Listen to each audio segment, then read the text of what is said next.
Oi. Obrigado. Bom, quantas pessoas aqui trabalham com jogos? Uma?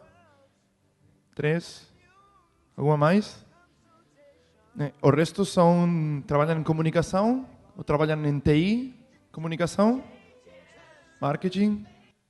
TI? Ok. Então, quantas das pessoas de TI gostariam de trabalhar com jogos? Tá. E quantas gostariam de trabalhar com marketing? Ok. Muita mistura.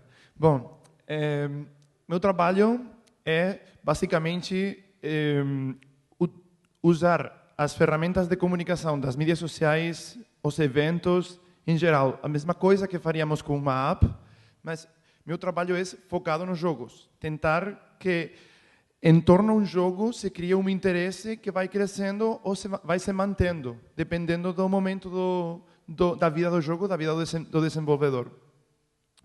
Vou explicar um pouco. Eu sou um engenheiro informático, eu venho do campo do TI, desenvolvia em Java durante 4 anos, até 2010. Sempre gostei de jogos, sempre gostei de comunicação, e um dia pensei, vou fazer o que eu gosto de verdade. Gosto mais da parte de comunicação que da parte da tecnologia pura. Então, aí comecei a fazer um documentário que é o The Gamer Inside e a organizar eventos de videogame, ajudar na organização. E, a partir daí, eu vi que os desenvolvedores de jogos tinham necessidade de que alguém trabalhasse a comunicação, porque eles encontrei pessoas, equipes que tinham jogos muito bons, mas esses jogos muitas vezes não davam benefício. Ou acabavam fechando o estúdio. Então, aí é quando comecei a trabalhar como PR e Community Manager de jogos. Esse é meu projeto documentário, que ainda continua, é um projeto pessoal que eu quero continuar fazendo indefinidamente, para divulgar o impacto dos videogames na sociedade, na parte de memória, educação, cultura, indústria, bastante amplo. E aí, o primeiro jogo no que eu trabalhei, que é o Darkout, que não sei se vocês conhecem o Minecraft. Vocês imaginam uma espécie de Minecraft, mas 2D, como um Terraria, feito em HD.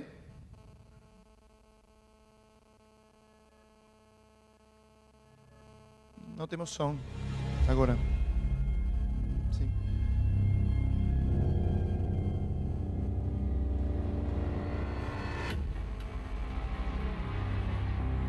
Então esse é o jogo. Basicamente um jogo que começou com uma beta no ano passado, em dezembro. Uma beta de pré-alfa, era uma alfa muito pouco avançada, e continuamos desenvolvendo o jogo. Esteve em desenvolvimento desde junho de 2011. E aí eu trabalhei durante 1 ano e 1 mês. O objetivo principal do jogo é basicamente você tem que explorar e tem que procurar recursos para melhorar a sua árvore de tecnologias e conseguir um lugar melhor no mundo para sobreviver ou salvar o mundo ou escapar dele.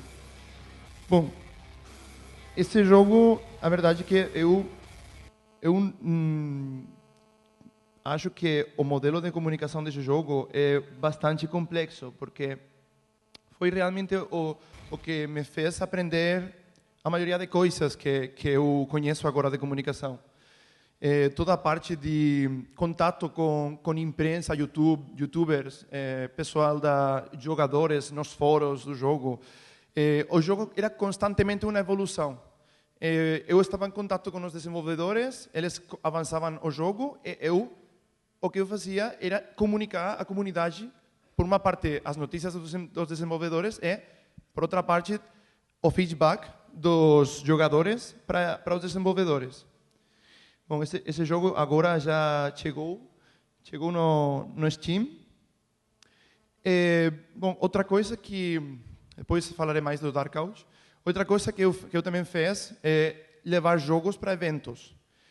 Aqui, por exemplo, vocês provavelmente conhecem um jogo chamado Torrent, que é um jogo indie bem conhecido aqui no Brasil. O jogo, basicamente, agora está começando a ser conhecido fora, mas em fevereiro eles tinham lançado um trailer. Foi conhecido, mas na Europa não era ninguém conhecia. Então, eu falei com os desenvolvedores de fazer uma parceria para eu poder ir a Berlim apresentar o jogo.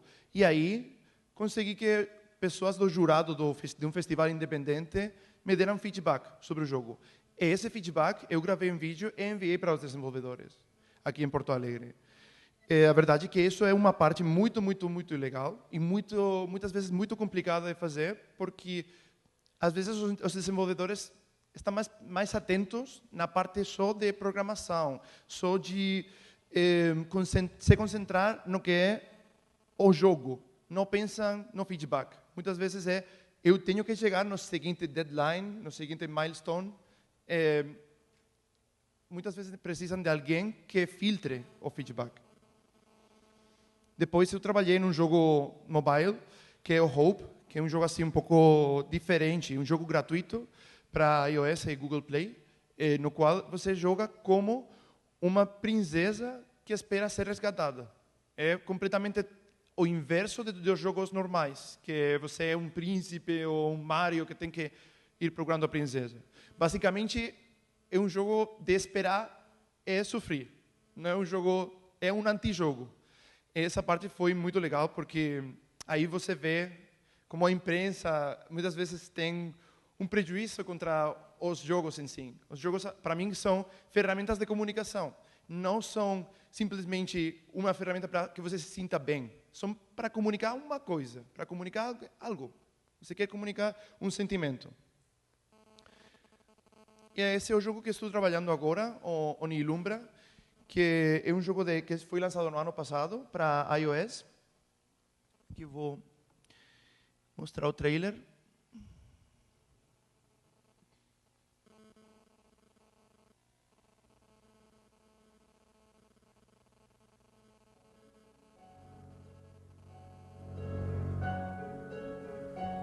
Agora está disponível para PC, Mac e Linux.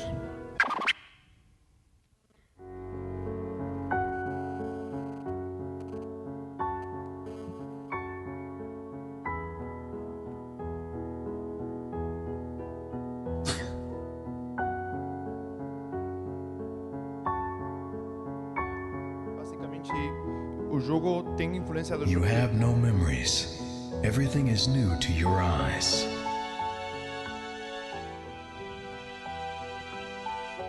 Tem influência do Braid, do Limbo, por exemplo. São dois jogos independentes.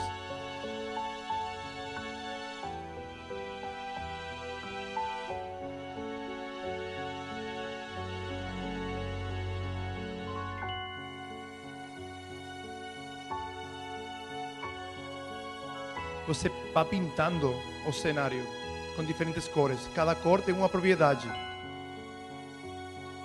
E dependendo da fase, você vai usar umas cores diferentes e vai resolver uns puzzles. O jogo foi lançado para tablet, no princípio. Por isso, pintar no tablet, pintar aí, é muito legal. Agora, você pinta com o mouse. Bom, esse jogo foi lançado hoje, faz 2 horas, no Steam. Por isso, eu demorei um pouco, porque é bastante complexo o lançamento de um jogo numa plataforma como a Steam. Eu vou falar também disso. Bom, o jogo recebeu um prêmio pela Apple, um destaque como um dos melhores jogos do ano passado, e isso foi o que fez que o estúdio ainda continue vivo, porque realmente foi uma aposta muito forte. Em lugar de fazer um jogo casual, como tantos outros jogos, todo o dinheiro do estúdio se investiu nisso, em uma experiência que tivesse algo mais que só experiências curtas é muito similares a tudo o resto. É como se fosse um jogo de Mega Drive ou de Super Nintendo, mas adaptado a um tablet, mas é uma experiência profunda, mais artística, mais jogo, menos serviço e mais jogo. Bom, aqui eu sempre me perguntei uma coisa. Para fazer um jogo e ter sucesso, você que precisa? Um bom jogo só? Ou você precisa algo mais? Quando você tem um mercado saturado como o que temos agora, eu acho que precisa mais. Precisa de saber comunicar o que você tem e por que você quer vender isso. E o que tem de especial esse jogo, que não tenham outros jogos. Bom, então, essa é a situação de agora. Mas o que acontece no passado? Sempre é bom olhar para trás e aprender do passado. E no passado temos jogos num mercado diferente. Não tínhamos Facebook, não tínhamos iOS, não tínhamos Google Play. Tínhamos jogos no passado que eram muito bons e não foram bem sucedidos. Por exemplo, Outcast é um jogo que recebeu uma crítica muito boa. Todo mundo falava bem desse jogo. Se investiu um monte de marketing no jogo. Um jogo francês, de mundo aberto. Você podia fazer... Era como um Skyrim no ano 99, baseado no universo assim, sci-fi, Stargate.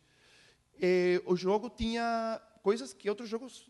foi o primeiro, por exemplo, em ter veículos. Foi o primeiro em ter uma inteligência artificial avançada, em que você falava com um personagem num momento, depois falava com esse personagem depois, em outro momento. Ele não falava a mesma coisa.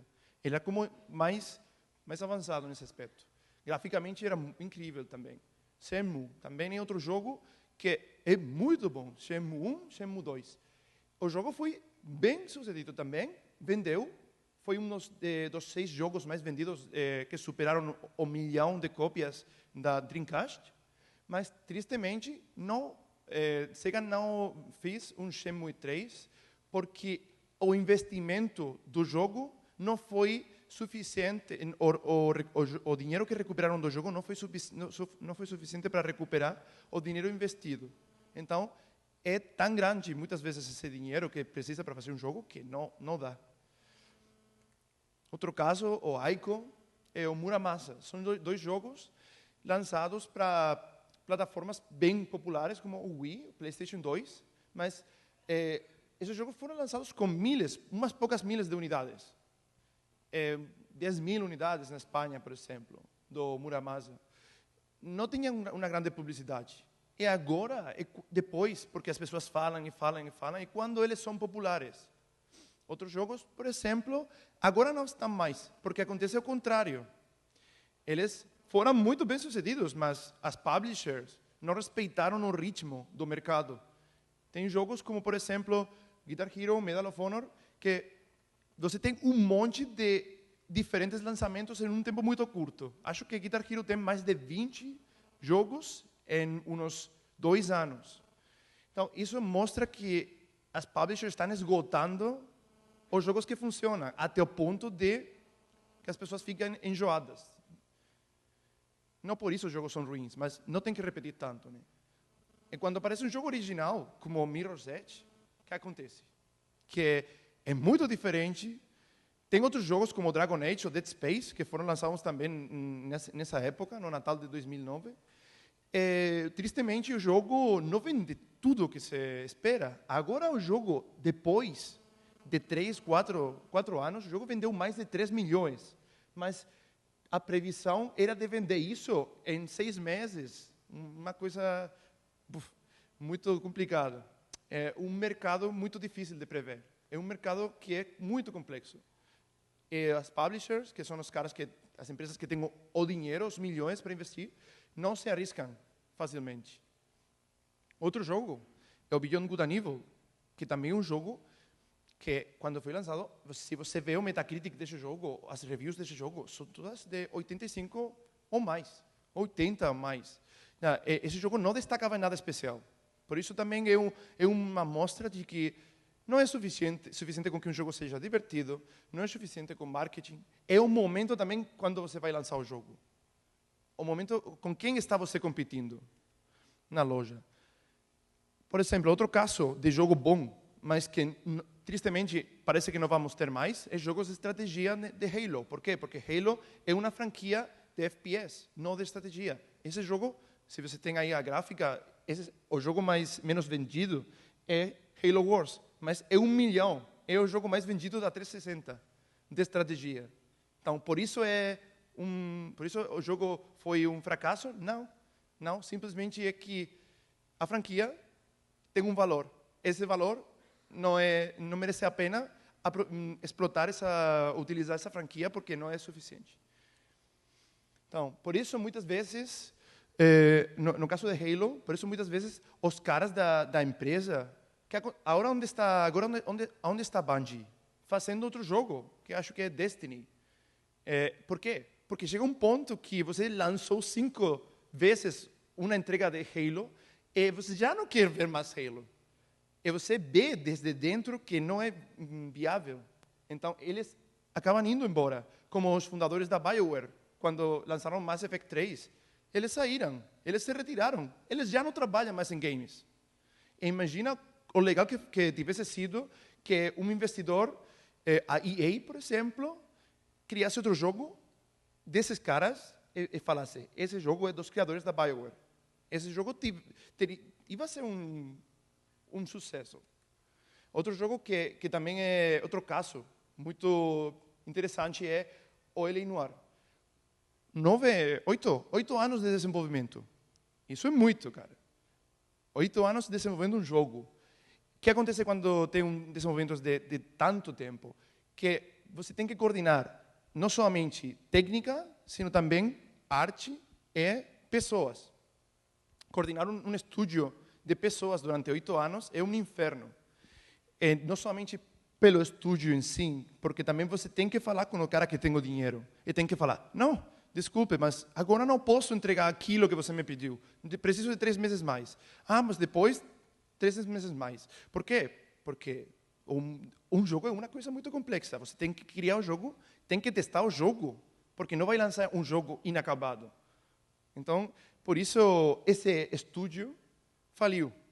Foi lançar o jogo e o estúdio Team Bondi não existe mais. Porque realmente os criadores do estúdio não tinham investidores. Não tiveram problemas internos de coordenação e problemas legais e tal, demandas. Bom, então, aqui como uma conclusão do complexo que é o mercado de games, tem aqui essas frases da Wikipedia, que 10% dos jogos publicados geram 90% dos benefícios totais. Isso dá uma ideia do difícil que é ter sucesso no mercado de games, sendo uma empresa grande. Pequena também, mas o pior é quando você é grande, porque você tem um monte de dinheiro investido e você não vai poder recuperar. Então você desaparece. Não é, se você é independente, um cara pequeno, vai perder menos, sempre. Então, cerca de 3% dos títulos são para consoles e são 15% de PC. Tem vendido mais de 100 mil unidades por ano. Na maioria dos casos, isso é suficiente para que os títulos AAA sejam rentáveis. Sim, mas quantos títulos AAA são rentáveis? Cada vez são menos. Se você vai ver a PlayStation 4, no trailer da PlayStation 4 tem Call of Duty, Assassin's Creed, outro jogo, FIFA. Cada vez são menos jogos. São 3, 4 jogos. E, por outra parte, tem um monte de jogo independente que é muito divertido e talvez não seja super gráficos, mas é muito divertido. Então, apenas um 20% dos jogos retornam um benefício, mas isso é do mercado da década passada, não é de agora. Mas somente para ter uma ideia de onde vimos, o caminho que temos por detrás. Então, agora o problema que temos agora. O desenvolvimento é muito mais fácil, temos Unity, temos ferramentas de desenvolvimento muito baratas também, muito acessíveis. Então, é muito difícil também para uma grande publisher investir e colocar um jogo novo no mercado. Sobretudo se esse jogo tem um grande investimento, é um jogo com muitas pessoas. Então, você já tem publisher grande que só vai apostar por jogos grandes. É publisher pequena que olha um monte de jogos por mês e fica com um ou dois de 200. Então, o que acontece é que o desenvolvimento AAA, que é o desenvolvimento que todo mundo pensa quando pensa em jogos, pensa em FIFA, pensa em Call of Duty e tudo isso, está começando a ser cada vez mais concentrado em Canadá, Inglaterra, Austrália, em países ou que favorecem muito a indústria de games, ou outros países onde é muito barato. Vai para Bangladesh, Singapur, a contratar serviços para jogos AAA. Então, o que acontece é que para melhorar o equilíbrio no mercado, você tem que valorizar o desenvolvedor independente, o cara que em 6 meses ele pode fazer um conceito novo de jogo muito divertido e vai fazer que você ganhe dinheiro. Talvez seja melhor investir num cara que faz isso, outro, em muitos caras pequenos, muitos estúdios pequenos, que em um estúdio grande, que se ele não dá certo, você vai perder um monte de dinheiro de uma vez. Então, temos a figura do desenvolvedor independente, o que eu estava falando. Essa pessoa que é apaixonada por jogos e que ele quer vender. Mas como vender? Para vender, você tem que ir para o Steam. E para chegar no Steam, você tem que suar um monte. Tem que trabalhar incrivelmente. O Steam tem, como eu falo, como um 70% do mercado das vendas de jogos de PC. O resto você pode vender uma cópia, 2 cópias por dia. Então, o que acontece é que agora você tem que ganhar um concurso de popularidade que é Greenlight. E para isso, você precisa de pessoas que trabalhem em comunicação. Precisa de uma pessoa que seja community manager e PR, ou 2 pessoas. Mas eu acho que é legal para estúdios pequenos que não podem se permitir pagar 2 pessoas, que as 2 coisas sejam feitas por a mesma pessoa. Então, que faz essa pessoa? Que não é e que é? Não é um vendedor desonesto que vai enganar as pessoas, vai falar coisas que não são, que o jogo não tem, como se tivesse, com tal de conseguir vendas. Tampouco é alguém que vai censurar opiniões. É uma pessoa que está aberta às críticas. O complicado que é desenvolver um jogo no Brasil, de fora do mundo. Ninguém sabe. Ele só olha, é uma cópia de Last Guardian. Cara, não é isso. Então, se eles soubessem realmente os problemas que esses desenvolvedores têm, realmente o jogo chegaria com... Eles veriam o jogo de uma forma diferente. Então, basicamente, isso é o que faz um desenvolvedor na parte de PR, as regras mais fundamentais.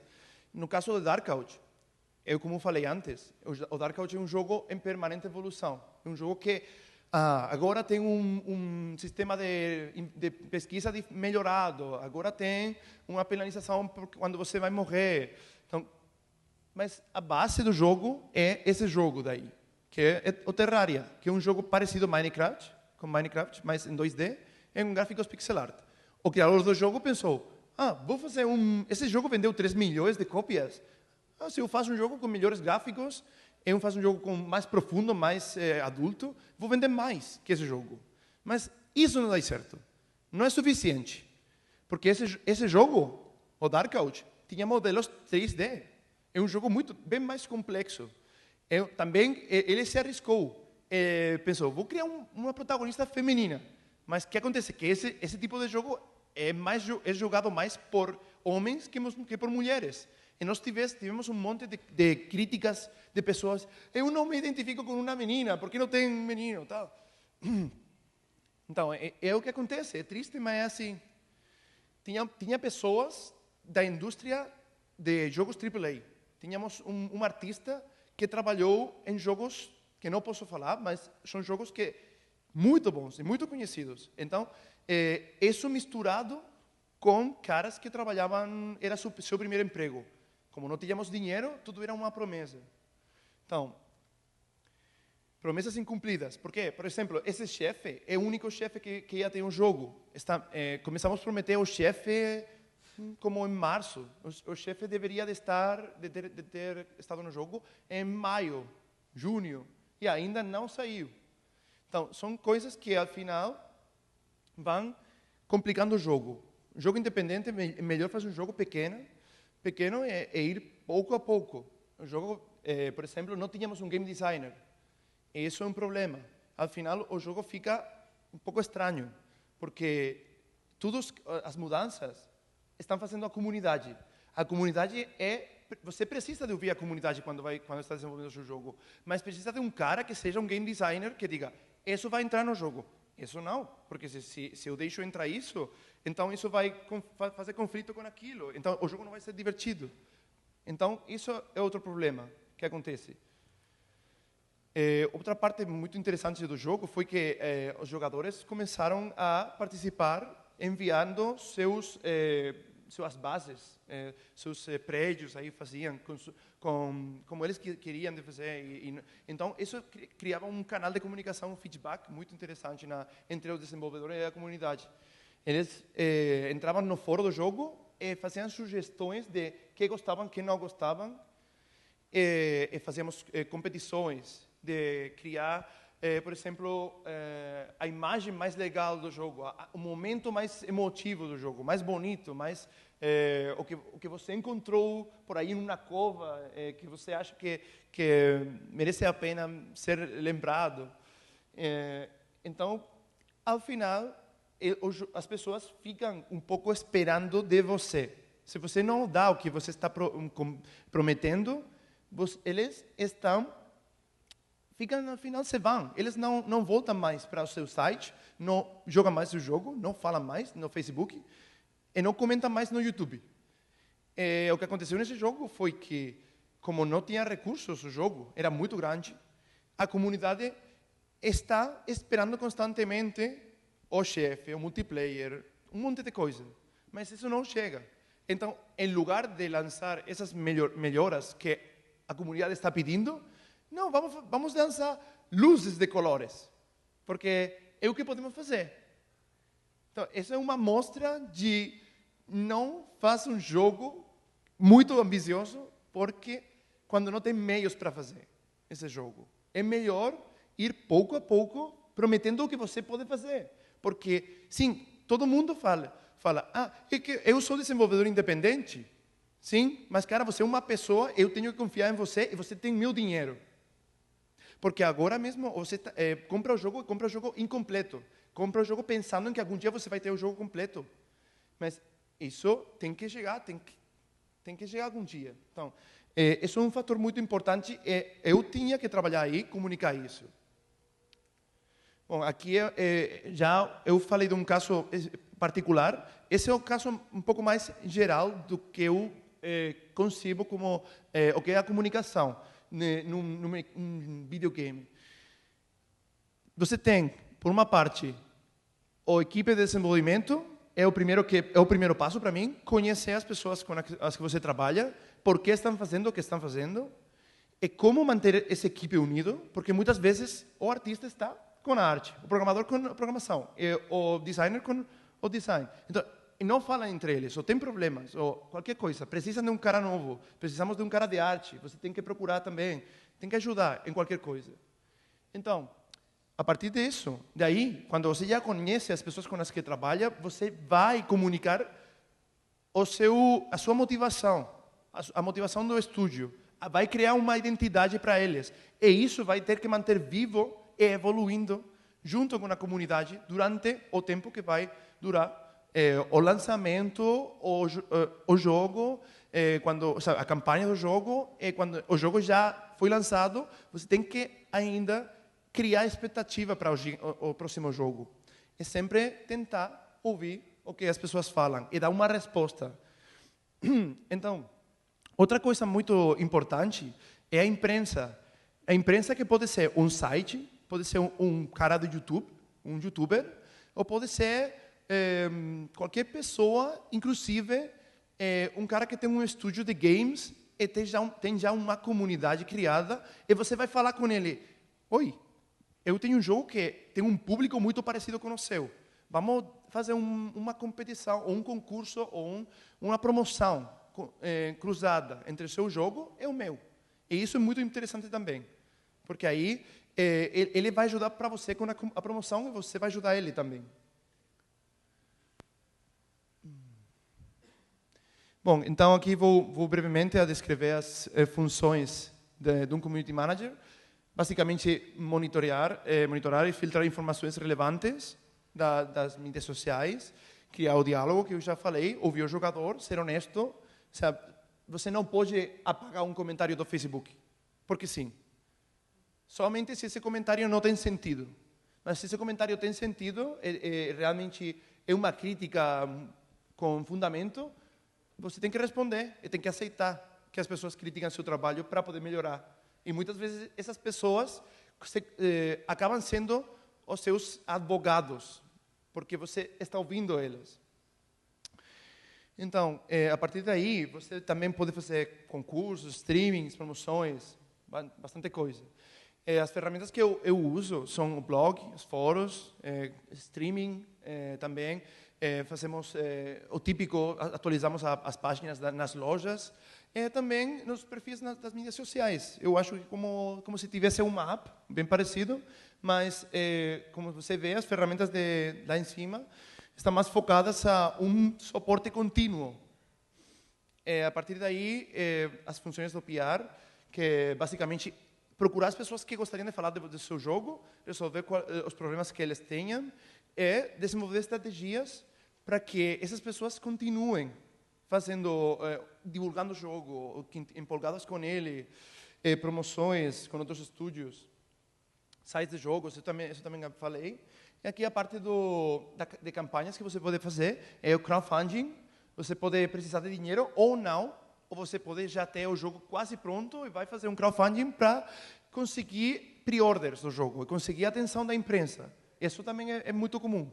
O Greenlight, que isso tem que fazer se você quer chegar no Steam e não tem um publisher, tem que atualizar o jogo, comentar coisas novas, competições, já falei, comunicações internas. Isso também é a parte como fundamental, inicial, que é saber com quem trabalha, criar histórias. Também é muito legal quando você dá a conhecer as pessoas com as que você trabalha. Hoje vamos falar com o artista. Como é o processo da arte conceitual do Nilumbra? Quais são as influências do jogo? Tudo isso as pessoas gostam de saber. E isso vai fazer que o seu estúdio tenha uma identidade própria. Então, também é comunicar com os estúdios. Muitas vezes, você não sabe exatamente o que acontece no estúdio até que você não tem uma reunião. Porque cada pessoa tem os seus problemas. E o feedback, já falei, que é a parte mais fundamental. Muitas vezes o desenvolvedor não sabe o feedback que seu jogo tem, porque não tem tempo de gestionar tanta coisa. A parte de desenvolvimento, então o cara que fica fazendo a comunicação tem a perspectiva do que é o mundo do desenvolvedor e o mundo do jogador. E isso é muito legal, porque você pode ver os problemas que tem o desenvolvedor e não exigir demais, mas ao mesmo tempo poder falar com a comunidade e pedir paciência, porque vão tentar fazer o possível para que vocês gostem mais do jogo. Isso é muito interessante também. E assim, criando um diálogo, é como tudo vai crescendo. Isso é uma coisa que eu vi muito claro com o Darkout. Que eles vão sair a defender você, se você faz um bom trabalho. E também tem coisas como apoiar desenvolvedores testando o jogo, recrutando novas pessoas para testar ele, ou para fazer as traduções da wiki. Tem um monte de posições na equipe que, às vezes, não acha que você vai encontrar, mas de pronto aparece um cara que fala: eu adoro seu jogo, vou jogar ele durante 3 meses, 3 horas, e vou dar um feedback super bom para você. E isso acontece se você faz um bom trabalho. Mas primeiro você tem que fazer um bom trabalho comunicando o jogo. Senão, se você é um pouco... eu fico na minha casa fazendo o jogo e não falo com ninguém. Então, ninguém vai empatizar com você. Então, se tudo isso não vai dar certo, se não faz tudo isso, o que eu vi que acontece é que as pessoas estão desconectadas, a comunidade está isolada do jogo, não sabe o que acontece, não sabe quando vai mudar, não sabe quando vai ter o jogo aquilo que você prometeu. E os prescritores do jogo tampouco vão fazer gameplays, ou não vão fazer nada, porque realmente você não explica bem o que acontece, ou por que está fazendo esse jogo. Não é só chegar e, cara, aqui tem o meu jogo.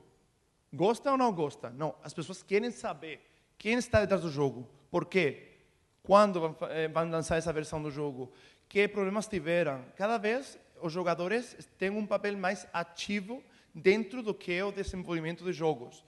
Minha filosofia não é que eles vão mudar o jogo, é que você tem que fazer um jogo que as pessoas gostem e, ao mesmo tempo, que você ganhe dinheiro e não vai trair sua filosofia de criação de jogos. E, para isso, você tem que conhecer esses jogadores.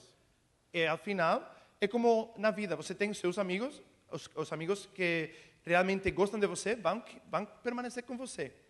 Os amigos que acham, eu já não tenho os mesmos gostos que esse cara. Vou continuar. Mas vão continuar respeitando você, mas porque você comunica abertamente a sua filosofia. E um jogo, um estúdio é muito parecido na minha visão, que você tem que manter essa filosofia.